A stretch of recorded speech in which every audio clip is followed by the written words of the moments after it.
Good afternoon, ladies and gentlemen. Welcome on behalf of the Hellenic Presidency to our joint press conference with the Commission. Yesterday and today, it was a pleasure and an honor to host the Informal Foreign Affairs Council Trade here in Athens under Hellenic Presidency. In the course of this meeting, we had an opportunity to discuss and to exchange opinions on very important issues on the European Union's trade agenda. There was a common denominator to all our efforts, and that is job creation in Europe. Job creation and growth for the European economy. We believe that trade is a basic pillar, it's a catalyst to achieve those goals. And at the end of the day, the result of those goals is economic prosperity, and it has a positive impact on society as well. Now, we began with a working dinner last night where we discussed the policy to be followed by the European Union in the context of negotiations at the World Trade Organization. We evaluated the outcome of the WTO's ministerial conference in Indonesia last December. We focused on our basic priorities from here on in, and our real priority is implementation of the agreement that was struck at that conference. We also talked about aspects of the Doha development agenda that were not covered in Bali, and the sorts of priorities that we need to set for the immediate future. This morning, we held a working breakfast which opened up the Council of Ministers to representatives of the business community from the EU and from the US. And the purpose of that forum was to get a feel from the business community for their position on the TTIP, the Transatlantic Trade and Investment Partnership. And it's important that there be a systematic dialogue on a transatlantic basis with stakeholders. We need to be talking not just to big business, but also to small and medium-sized enterprises, trade unions, environmental organizations, civil society, non-governmental organizations. And in fact, all the member states and the Hellenic Presidency raised the need to continue these sorts of initiatives in the near future. In fact, we need to speed up what we're doing to make sure that we can keep public opinion well informed. And we believe that this agreement can have very significant results for the European Union, but also for the US economy. The final benefit would be around €500 per family in the European Union. And then this morning in Council, ministers discussed the Transatlantic Trade and Investment Partnership. Now, we've taken every opportunity to make the same point. For example, when I made a presentation at the European Parliament, and indeed when the Greek cabinet met the College of Commissioners, this is a priority for the Greek presidency. It's a time when the European economy and indeed the world economy are facing very significant problems. So we need to focus our efforts on policies and measures that can boost economic growth, that can restore confidence, and that can also lead to job creation. We believe that TTIP is a fundamental instrument that can lead to growth and employment. Now, we reached an agreement that both sides need to put in some hard work to dismantle tariffs. We need to agree on the regulatory framework, and above all, we need to overcome non-tariff barriers, which are a crucial element in hampering free trade. And there's a point that I really want to stress. That's particularly the case for small and medium-sized enterprises, and SMEs are the backbone of the European economy. It's SMEs that are most affected by unfavorable regulatory environments. I hope that very soon we'll be in a position to exchange offers on services as well. Now, all the member states raised the issue of transparency in the discussion that is ongoing between the EU and the US, and I believe that Commissioner de Gucht will have something to say on this subject. the Greek presidency will be taking an initiative with the European Commission so that in the course of negotiations we can highlight how important it is to all the member states to get more information on the negotiations.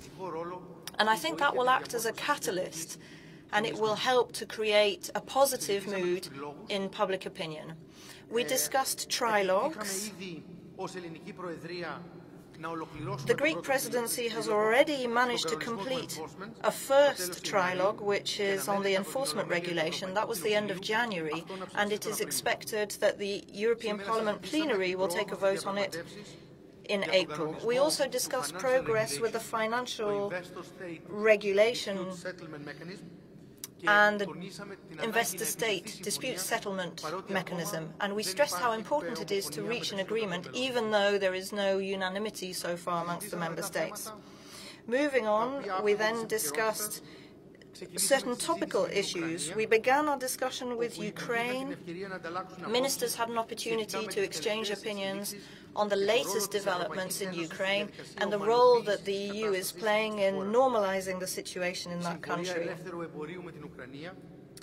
The free trade agreement with Ukraine was the springboard for the current conflict and the fall of the government when that agreement wasn't signed. So this now remains a priority for the EU, and the Greek presidency will do its utmost to contribute to a process so that it can be signed as soon as possible once a new government is formed, and of course in conjunction with the External Affairs Service. We then talked about investment relations between the EU and Myanmar, and the Council accepted the Commission proposal in principle that negotiating guidelines be given to the Commission in order to reach an agreement. There are a couple of items that were not on the original agenda. First of all, a point from my Dutch colleague. She wished to raise an issue on corporate social responsibility in the sector of coal. And then we also talked about association agreements with African countries. In addition to that, the Commission also debriefed the Council on relations between the EU and Mercosur countries, Latin American countries, and the aim of that is the signature of free trade agreements. Now, there was one main issue over lunch. That was the question of protection of geographical indications and the protection of products that enjoy GI. This is a major comparative advantage for the EU. The products that enjoy GI protection are part of our heritage. They represent a market of 60 billion euros. If we were able to reach an agreement at international level to recognize and protect geographical indications, that would be very significant in order to be able to boost exports from the EU and to protect consumers further. All the ministers agreed on that point. So we discussed progress to date in negotiations that have taken place on various fronts to afford protection for geographical indications, and the Council was unanimous in saying that in the past few years the Commission has done some outstanding work, and I'd very much like to congratulate Commissioner de Gucht personally for achieving very positive agreements for the EU. I would remind you that these geographical indications form part of the European acquis, but they do not yet enjoy full international recognition. So the EU is trying to create a positive climate via bilateral and multilateral agreements. And I'd like to hand over now to the Commissioner. Commissioner de Gucht, you have the floor. Thank you very much, President and Minister. First of all, for inviting us here, hosting us, and creating the right climate, I would say, for having a lot of very constructive and fruitful discussions. Let me just say a couple of words on a few key areas that were under discussion. So, as you know, I was in Washington last week for the political stock-taking on the EU-US trade deal with my American counterparts, US Trade Representative Mike Froman. So today was a perfect opportunity for me to update ministers on the state of play and the way forward in this deal. And as I said in Washington, D.C. last week at the press conference, we do indeed need to step up a gear on the full range of issues. As I made clear last week, a successful TTIP will happen through a balanced and comprehensive deal. Our US partners are very aware of that, and so I look forward to working with them to ensure that comes about, whether on tariffs or on the regulatory side. I welcome again the full support of all ministers and all our member states for the ongoing TTIP negotiating process. That said, I took the opportunity today to underline the need for the full engagement of their respective governments to explain the benefits of TTIP to their respective publics. As I have said already on many occasions, I welcome the open and diverse public discussions on TTIP. That's important for our democracy. But the debate should be based upon the facts, not just on speculation and fear-mongering.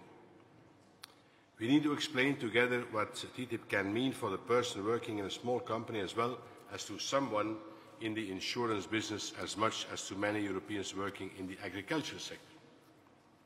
No one is better qualified than our own governments to explain to their citizens what TTIP is about, and just as importantly, what TTIP is not about. So I welcome the support voiced today by all our ministers to actively engage with all stakeholders and all their national citizens on the importance and benefits of this future deal. Also a word on Ukraine. On Ukraine, we took time to discuss the latest developments in Ukraine with respect to the association agreement which remains on the table. As most of you who follow trade matters are aware, one of the sparks that led to the developments we have seen in the last days and weeks is in fact the association agreement between Europe and Ukraine, whereby about 90% of that agreement is in fact purely a trade deal. And that's what former President Yanukovych decided not to sign up to last autumn. I myself, along with my colleagues, have been very clear on this in media interviews in the last days. If and when Ukraine is ready to sign the deal, then the European Union is ready to sign the deal. The democratic future of Ukraine is for the Ukrainian people to decide, including in respect of a future association agreement with the European Union. And we will react appropriately to any requests from a new inclusive government committed to political and economic reforms. Any decision will be taken by the Council, taking into account the assessments of all relevant circumstances. But most importantly at this stage, we should recall why this deal will be beneficial for all Ukrainians. This association agreement and its trade part is an unprecedented blueprint for the modernization of Ukraine's economy. This will bring higher standards in the political system for the for the Ukrainian economy and, very importantly, for the people of Ukraine. One very important addition. This association agreement and the deep and comprehensive free trade agreements are not directed towards Russia or against Russia. It is not because Ukraine would have closer relations with Europe that they cannot have economic relations with Russia. Not at all. Technically, the DCFTA is not compatible with Ukraine becoming a member of the customs union between Russia, Belarus and Kazakhstan, but they are not. And apart from that, we even applaud that they would have closer economic relations with Russia. For us, Ukraine is a sovereign country that can decide for itself with whom and to what extent they have relations. And for us, Russia is not an opponent. I think we better should be partners with respect to Ukraine. Now, just to stop, a couple of key figures on the DCFTA expected benefits to Ukraine. Ukraine's exporters will save almost €500 million annually in total due to reduced EU import duties. To be more precise, €487 million. Ukrainian agriculture will benefit from cuts in duties up to €330 million and €53 million for processed agriculture products. And Ukrainian chemical exporters will make savings of about 30 million, just to give you a couple of examples.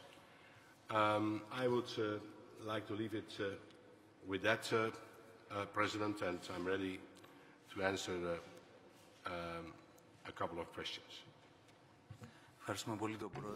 Thank you very much, sir. I'd like to thank the President of the Informal Council and also the Commissioner. We are ready for your questions, so please introduce yourselves when you take the floor with your name and the media that you represent. You have the floor, madam.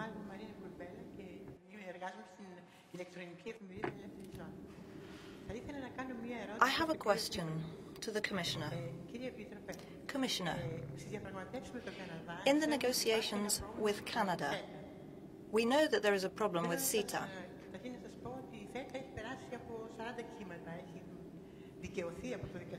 Now, this is something that has been approved by the ECJ, but there has been a certain amount of controversy on an intra-European basis. Now, the European Commission has a mandate for negotiations, and the European Union has a great deal of power when it comes to negotiations. How is it not being able to boost the position of Greek feta? So that's one question. And the other question is to do with the missions organized by the EU with delegations from member states. Could you tell us more about that, please?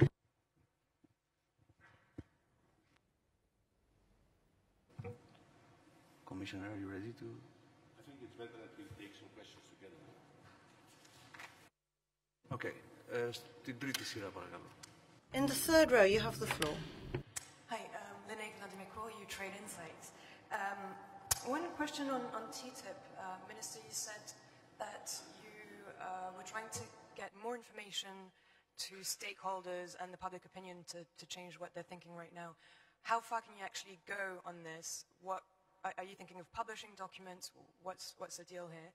And on Ukraine, what conditions are we looking at before we can sign the association agreement?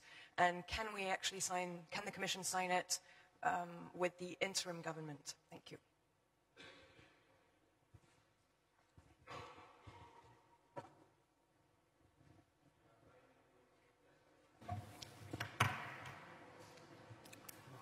As far as I know, madam, there is no problem with CETA. And I think we realized a breakthrough for geographical indications in CETA, and also for feta, because before the agreement there was no protection at all, and now we have a generic protection, whereby feta produced in Canada will have to stipulate this very clearly on the packaging, and they will not be allowed anymore to use Greek symbols on the packaging either. What you have to consider is that there were already quite a lot of feta producers on the market in Canada, and then you are facing, of course, the grandfathering and how you organize the living together of the existing protections, let's say, and the new protection you want to introduce by the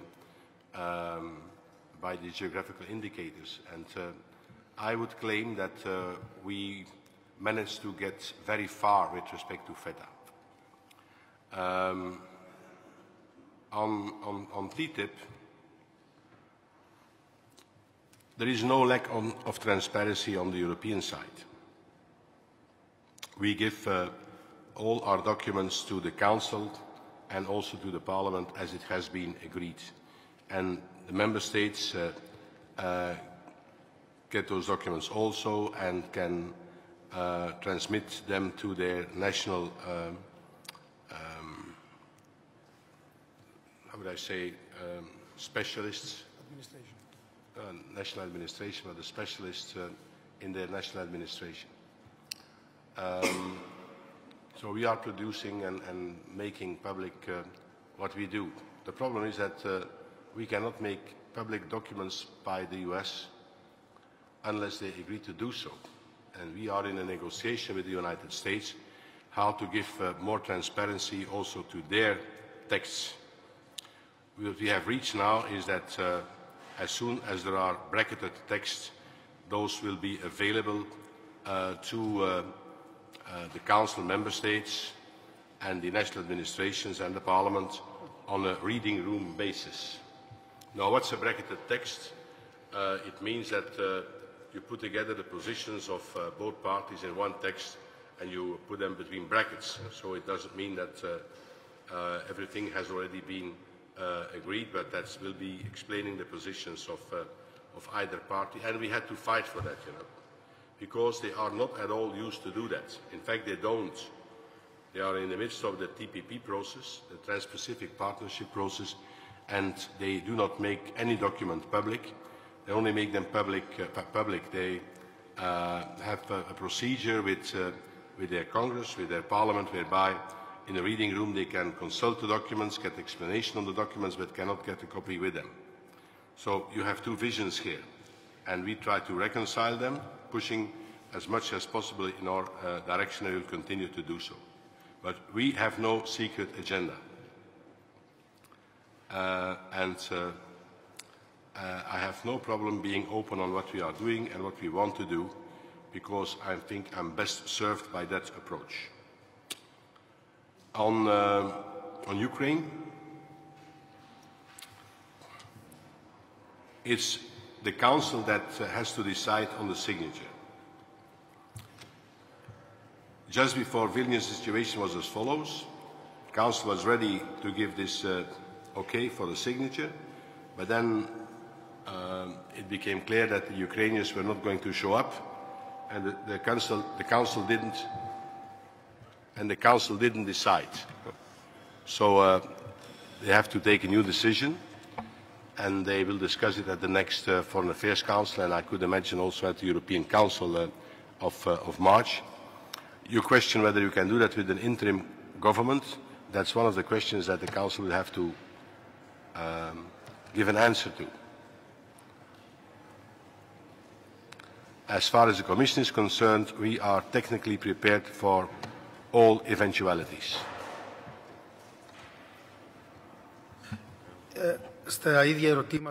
Thank you. Well, on those same questions, and first of all, the question of protection for FETA, well, this was a main priority for Greece, and it was also a main priority for the European Union, and this is something that was discussed and agreed today over lunch in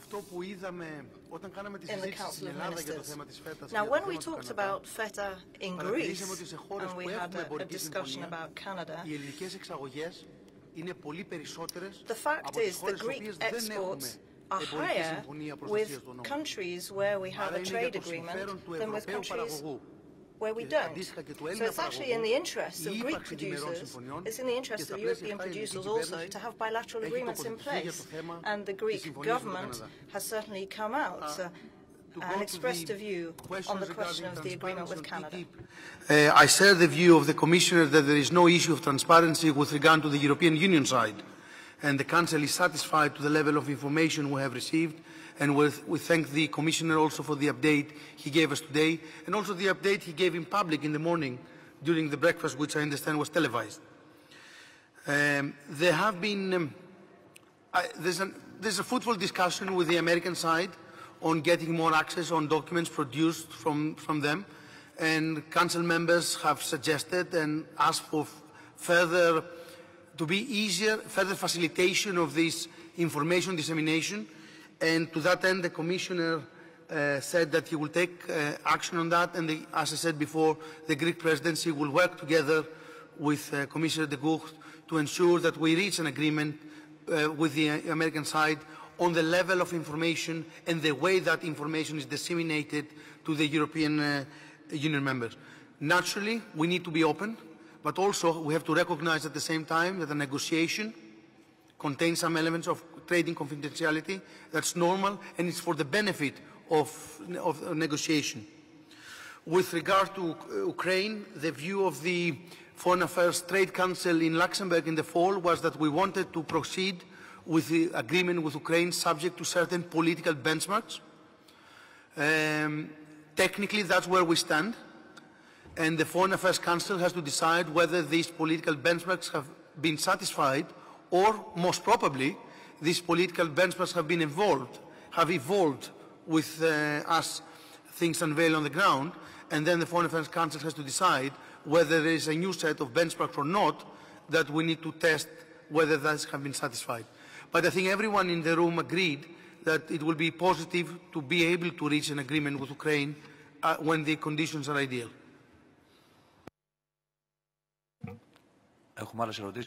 Any other questions?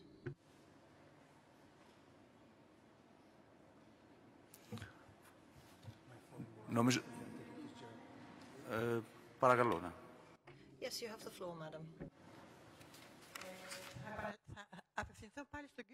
I'm going to turn to the Commissioner again. Commissioner, the agreement with Korea has worked very well, or at least that's what we read in the press. So I'd like to ask you about prospects for the conclusion of a free trade agreement with India, with Japan, or with any other country with which the EU might be interested in concluding an agreement. And my last question is about timing for negotiations between the EU and the US. When do you think that those negotiations could reach a point where it could be said that they have been completed and that an agreement has been signed? Will that be under the new Commission or this one? Thank you.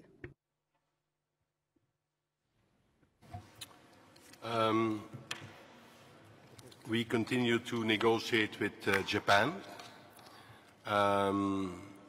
We are already now in the 4th round of negotiations, and we will do a stock taking in the month of April at the level of it will be in May at the Foreign Affairs Council on Trade.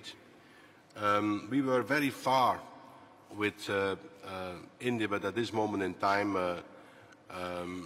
they are approaching the elections, so we cannot continue negotiating with them.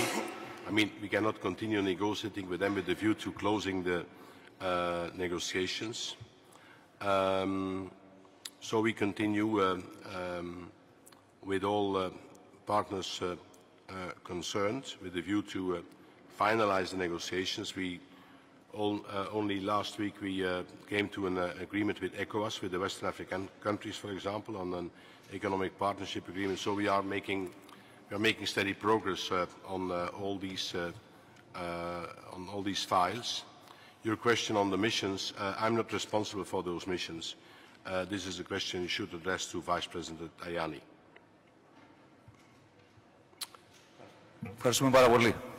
Thank you very much.